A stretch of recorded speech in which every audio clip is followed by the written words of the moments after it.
Students, video में हम discuss करेंगे यहाँ पर reaction due to alpha hydrogen. इस वीडियो को आप एंड तक देखना, सारे बहुत अच्छे से पूरा मैकेनिज्म क्लियर करके बताने वाला हूँ। जो इसके अंदर दो सबसे इंपॉर्टेंट रिएक्शन है, कौन कौन सी? सबसे पहली एल्डोल और सेकेंड क्रॉस एल्डोल। ये दो रिएक्शन है, बहुत इंपॉर्टेंट रिएक्शन है। सारा मैकेनिज्म के साथ आपको बताऊंगा किस तरीके से इनकी रिएक्शन होती है, पूरा क्लियर करके अच्छे से। तो वीडियो को आप एंड तक देखना। हम शुरू करते हैं। सबसे पहले आपको देखिए, एल्डोल और कोर्स एल्डोल का समझने से पहले, ये नेमिंग रिएक्शन है, इंपॉर्टेंट रिएक्शन है, उसको समझने से पहले आपको ये समझना होगा कि ये हमारा जो लिखा हुआ है कि reaction due to alpha hydrogen, तो ये अल्फा हाइड्रोजन होता क्या है? तो जैसे कि मैं आपसे बात करता हूँ CH3CHO की, मीन्स एल्डिहाइड की जब मैं बात करता हूँ CH3CHO की, ठीक है, इथाइल इथाइल एल्डिहाइड मीन्स, ठीक है, इथाइल एल्डिहाइड। तो देखिए यहाँ पे होता क्या है, जो फर्स्ट कार्बन के बाद नंबर वाला कार्बन होता है वो हमेशा उसका क्या होता है? अल्फा।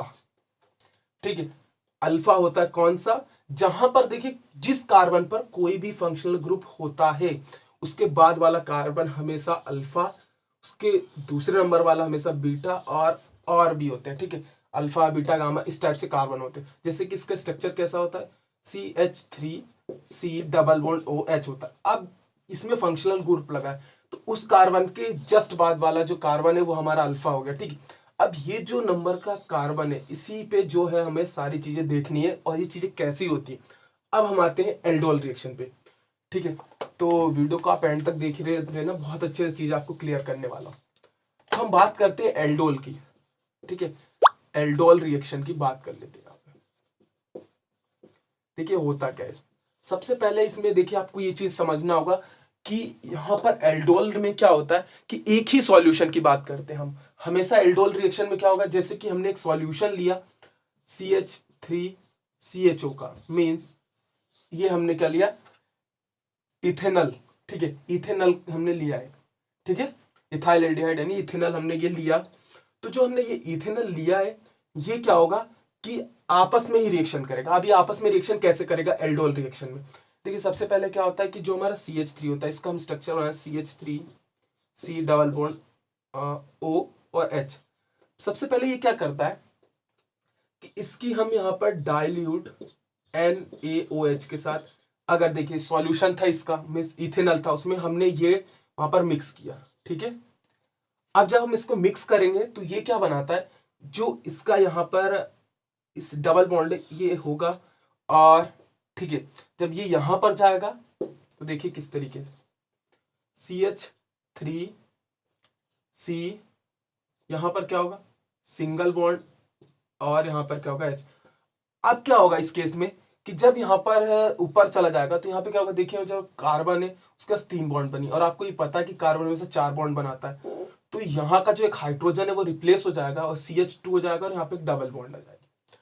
इस तरीके से हमारा जो कंपाउंड बनेगा, इस कंपाउंड को हम क्या कहते हैं? इनोलेट कहते हैं। ठीक है, ये इनोलेट ही जो है हमारा पूरी रिएक्शन में इन्वॉल्व होने वाला है। ठीक है, अब देखिए कि एक जो कंपाउंड था, जैसे कि हमारा CH3 है, CH3CHO का एक हमने इथेनॉल लिया है। अब इथेनॉल में जरूरी थोड़ी ना है कि CH3CHO का एक ही मॉलिक्यूल, उसमें तो हजारों लाखों मॉलिक्यूल होंगे। अब जो हजारों लाखों मॉलिक्यूल होंगे उसमें क्या होगा कि एक मॉलिक्यूल ने सपोज करते हैं कि ये हमारा इनोलेट बना लिया। अब जब ये इनोलेट क्या करेगा, CH2 double bond CO negative और H, अब ये क्या करेगा कि अगेन एक मॉलिक्यूल के साथ, ठीक है, अगेन एक मॉलिक्यूल के साथ क्या करेगा, CH3C डबल बॉन्ड OH के साथ यहां पर क्या करेगा? रिएक्शन करेगा।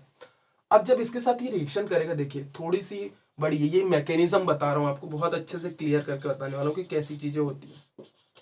ठीक है, अब मैकेनिज्म में क्या हो रहा है, इसको थोड़ा सा नेम को रफ कर देते हैं। अब देखिए क्या होगा कि जो यहाँ पर नेगेटिव चार्ज है ये क्या करेगा कि वापिस यहाँ आने की कोशिश करेगा, और जो यहाँ का नेगेटिव चार्ज है ऊपर जाने की कोशिश करेगा। और जो यहाँ पर देखिए ये डबल बॉन्ड वाला कार्बन है, जो ये हमारा अल्फा हाइड्रोजन है, सॉरी अल्फा अल्फा नंबर का कार्बन है।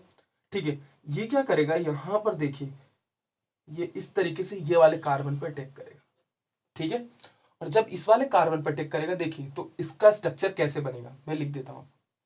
सबसे पहले मैं लिखता हूं, देखिए CH2CHOH, यहां पे लिखते हैं क्या? CH2, ठीक है, डबल बॉन्ड नहीं आएगी। क्यों नहीं आएगी? देखिए, ये जब यहाँ पर वापिस आएगा, यहाँ पर वापिस आएगा, तो हमारा क्या हो जाएगा, देखिए ये हो जाएगा, और एक ये एच इस तरीके से तो रहेगा ही। ठीक है, आप देखते रहे। अब अगर यहाँ डबल बॉन्ड कर देंगे तो यहाँ पे कार्बन की 5 बॉन्ड हो जाएंगी, जिससे क्या होगा कि अनबैलेंस हो जाएगा कार्बन, तो इसमें सिंगल बॉन्ड। ठीक है, अब ये 4 बॉन्ड होंगे, इस तरीके से ही बन गया। अब यहाँ वाला कार्बन पे जाके अटैच होगा, ये देखिए हमने कार्बन लिखा, और इस वाले कार्बन का ऊपर चला जाएगा, मीन्स इस तरीके से होगा। ठीक है, और यहाँ पे CH3 तो रहेगा ही, और एक H। अब देखते हैं क्या चीजें यहाँ पे सही है, सारी चीजें। इस तरीके से हमारा क्या बनेगा, एक हमारा कंपाउंड में। अब इसके आगे की रिएक्शन देखिए, मैकेनिज्म थोड़ा सा बड़ा है लेकिन बहुत इजी है। आपने इसको यहाँ पर क्या किया कि इस तरीके से, इसको आप कंपाउंडिंग इंटरमीडिएट कह सकते हैं। अब देखिए इसके आगे आते हैं, क्या होगा कि यहाँ पर हम इसका डाइल्यूशन कर देते हैं। तो मैं ऊपर थोड़ा सा रफ कर देता हूँ साइड में, यहाँ पे आप देख लीजिएगा, बहुत इजी ये रिएक्शन पूरी लिखी हुई है, आप इसको लिख लीजिए। मैं इसका ऊपर का रफ कर देता हूँ। ठीक है, इसको आप कॉपी में नोट कर लेना, अच्छे से इसका नोट्स बना लीजिए। अब देखिए इसके बाद आते हैं हम आगे, क्या होगा। अब मैं इसका डाइल्यूशन करता हूँ, रिएक्शन को ऊपर लिख देते हैं सीधे। ये हमने क्या किया कि इसका यहाँ पर डाइल्यूशन किया, यानी कि +H2O किया। तो जब इसका +H2O करेंगे तो आपको पता है कि H+ और OH- होता है। अब ये जो H+ OH- है, अब ये H+ क्या करेगा कि यहाँ पे जाके रिएक्शन को दिखाएगा, और जब इसके साथ ही रिएक्शन को देगा तो यहाँ पर देखिए क्या बनने वाला है। आपको पता है, बस यहाँ पे ज्यादा कुछ मेहनत करने की जरूरत नहीं है, सीधे इस तरीके से यहाँ पे OH हो जाएगा, और यहाँ पे थोड़ा बड़ा लिख देते हैं, कोई दिक्कत नहीं, OH हो जाएगा। और ये सेम टू सेम ऐसे ही रहेगा, CH2 C double bond OH, और नीचे क्या है हमारा H। अब मेन काम होता है जो यहाँ पे रिएक्शन में लिखा हुआ अल्फा हाइड्रोजन। ठीक है, अल्फा हाइड्रोजन मीन्स होता है ये अल्फा प्लेस है। ठीक है, सॉरी ये वाली नहीं, इस कार्बन के लिए ये वाली अल्फा प्लेस है, और ये अल्फा का क्या है, हाइड्रोजन है। तो ये जो हाइड्रोजन है वो क्या करेगा कि ये वाली पोजीशन जो देख रहे हैं आप OH, इसके साथ कंबाइन होके ये पूरा इस तरीके से देखिए आप, ये आप देख रहे हैं, ये कंबाइन होके यहां पर क्या होगा कि नेक्स्ट स्टेप में, और होगा कब, जब थोड़ी सी हम हीट को बढ़ाएंगे, थोड़ा सा हम बाहर से टेम्परेचर देंगे, तो ये क्या होगा, -H2O को रिलीज कर देगा। इट मीन्स इसका मतलब ये है कि ये देखिए किस तरीके से CH3 CH, और यहाँ पे क्या होगा CH और C डबल बॉन्ड OH। देखिए क्या हुआ, यहाँ से H2 हट गया इस तरीके से। अब हम यहाँ पे अपने कार्बन को बैलेंस कर लेते हैं। ठीक है, तो इस वाले कार्बन के पास एक हाइड्रोजन कम है, इस वाले कार्बन के पास भी एक हाइड्रोजन कम है, यहाँ पे हम डबल बॉन्ड को लगा देते हैं। ये हमारा क्या बन गया, इसी को हम क्या कहते हैं, एल्डोल प्रोडक्ट। ठीक है, बहुत इजी वे है। अगर आपने सबसे पहले अगर आप ये सोचे कि मैं सीधे शुरू में लिखूं उसका रिएक्टेंट, क्योंकि देखिए एनसीईआरटी की बुक में या फिर एग्जाम में मार्क्स पूरे मिल जाते हैं, अगर आप सीधे रिएक्टेंट को लिखें और डायरेक्ट प्रोडक्ट को लिख दें तो आपको वहाँ पे मार्क्स तो मिल जाएंगे, लेकिन क्या होता है कि आप उसको सही नहीं लिख पाते अगर एक हाइड्रोजन की भी गलती हुई। क्योंकि देखिए अगर आप स्टेप बाय स्टेप चलेंगे तो एक तो ये नेम रिएक्शन है। ठीक है, अगर आप नेम रिएक्शन में पूरा लिखेंगे तो आपको पूरे मार्क्स मिलेंगे। अगर आप ये सोचें कि देखिए बहुत सारे स्टूडेंट्स क्या करते हैं कि सीधे वो रिएक्टेंट को लिखते हैं और आखिरी में प्रोडक्ट लिख देते हैं, ये सही तरीका है, इसमें कोई गलत नहीं है, लेकिन ये नेम रिएक्शन है। ठीक है, एल्डोल रिएक्शन नेम रिएक्शन है। अगर आप पूरी तरीके से लिखेंगे ऐसे, और इसमें क्या होता है कि अगर आप कहीं एक आध डबल बॉन्ड भूल गए, ठीक है, इसके लिए तो ईजी है। अगर मान लीजिए थोड़ी बड़ी चेन हुई, कुछ भी हुआ, तो उस चीज में आप कंफ्यूज हो सकते हैं। इसलिए आप क्या करिए कि पूरा मतलब A to Z लिखेंगे ना, तो ज्यादा आपको देखिए चीजें यहाँ पे लर्न करने की जरूरत ही नहीं पड़ेगी। कुछ भी नहीं है, बस यहाँ पे देखिए एक इनोलेट हटा है, बस सिंगल और डबल बॉन्ड को, वही हाइड्रोजन और ऑक्सीजन, इसी को बस ऊपर नीचे करना है पूरी रिएक्शन में, और कुछ भी नहीं, बस डाइल्यूशन करना है OH2O का, बस इजी है। ठीक है, तो आई होप आपको ये इतना समझ में आया होगा। अब इसके बाद हम चलते हैं क्रॉस एल्डोल में। ठीक है, क्रॉस एल्डोल थोड़ा सा टफ है, थोड़ा सा टफ नहीं है, इजी है। बस उसमें क्या होगा कि जैसे कि इसमें आपने देखा कि इसमें सेम के बीच में हो गया, सेम के बीच में मीन्स हमने इथेनॉल लिया, उसी के बीच में हो गया। अब हम देखिए क्रॉस एल्डोल में क्या होता है कि हम इथेनॉल और प्रोपेनॉल दोनों लेंगे।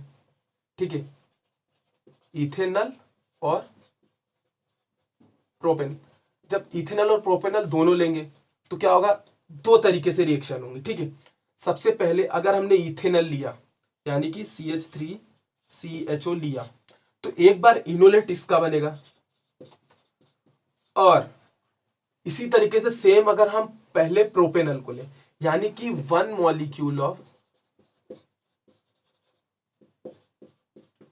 Ethanol and 1 molecule of propanal, ये रिएक्शन जब होगी तो देखिए क्या बनेगा, मैं आपको ये वाली बताता हूं, ठीक है। और आप अपने आप से ट्राई करना कौन सी, 1 मॉलिक्यूल ऑफ प्रोपेनल, कौन सी वाली की आप ट्राई करना। देखिए मैं बताता हूं आपको, इथेनॉल का मैं इनोलेट से बता देता हूं, इनोलेट पहले बनाऊंगा और फिर उससे पूरी क्रॉस एल्डोल की रिएक्शन बताऊंगा, ठीक है। और आप इसको खुद से ट्राई करना। आप प्रोपेनल का क्या करना, यहाँ पर देखिए कुछ भी टफ नहीं, मैं यहाँ पे क्या लूंगा, CH3CHO लूंगा। तो आपको कुछ नहीं करना है, बस प्रोपेनल में CH3CH2OH, इसका आपको पहले इनोलेट कंपाउंड वो बनाना है इंटरमीडिएट, उसको आपको यूज करना है रिएक्शन में और उससे बनाना है। तो आप उस चीज को खुद से प्रैक्टिस करना, मैं ये बताता हूँ आपको, ठीक है। तो इसके लिए थोड़ा सा ज्यादा जगह की जरूरत पड़ेगी, तो ये सब चीजें रफ करते हैं, ऊपर से करते हैं, तो पूरी एक में ही सिस्टमेटिकली आ जाएगी। तो सबसे पहले मैं बात करता हूँ, देखिए CH3 same to same, C double bond OH, इसका हम डाइल्यूट NOH, ठीक है। ये क्या बनेगा यहाँ पर देखिए, CH3C सिंगल बॉन्ड, ये ऊपर जाएगा, और जब ये ऊपर जाएगा ये अनबैलेंस होगा, डबल बॉन्ड, यहाँ पे एक हाइड्रोजन कम, ठीक है। अभी हमारा क्या हो जाएगा, इनोल। अब देखिए मैंने क्या बताया कि एक मॉलिक्यूल इथेनॉल का और एक मॉलिक्यूल प्रोपेनल का, ठीक है। अब मैं यहां पर क्या करता हूं, देखिए प्रोपेनल ले लेता हूं, CH3CH2C डबल बॉन्ड OH, और यहां पर ये आ जाएगा CH2, यहाँ पे 2 होगा sorry, CH2 double bond CO negative H। इस तरीके से हमारा क्या होगा कि ये हमने ले लिया। अब देखिए सेम उसी की तरह, ये जो यहाँ पर देखिए ये वाला कार्बन है, ये आप देख रहे हैं, ये सॉरी कौन सा, ये वाला, हाँ ये वाला क्या करेगा, ठीक है। ये क्या है, अल्फा कार्बन है, ठीक है।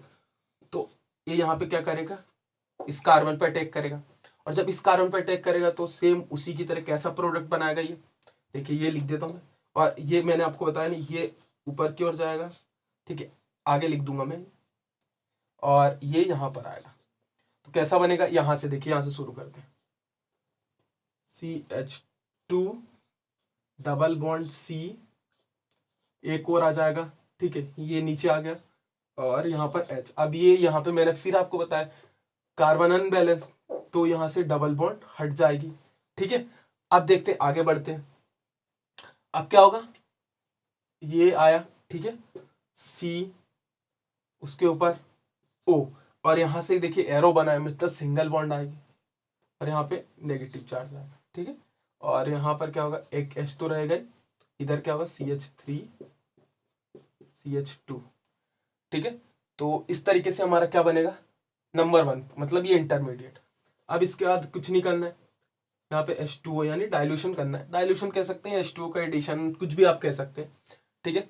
अब ये होगा, तो यहाँ पर देखिए H+ वही OH नेगेटिव, अब ये यहाँ पर अटैक करेगा, सिंपली क्या होगा इसके बाद, CH3CH2C, यहाँ पर अटैक करेगा H, तो OH हो जाएगा, है ना, और H तो रहेगा ही, यहाँ पर CH2C डबल बॉन्ड OH।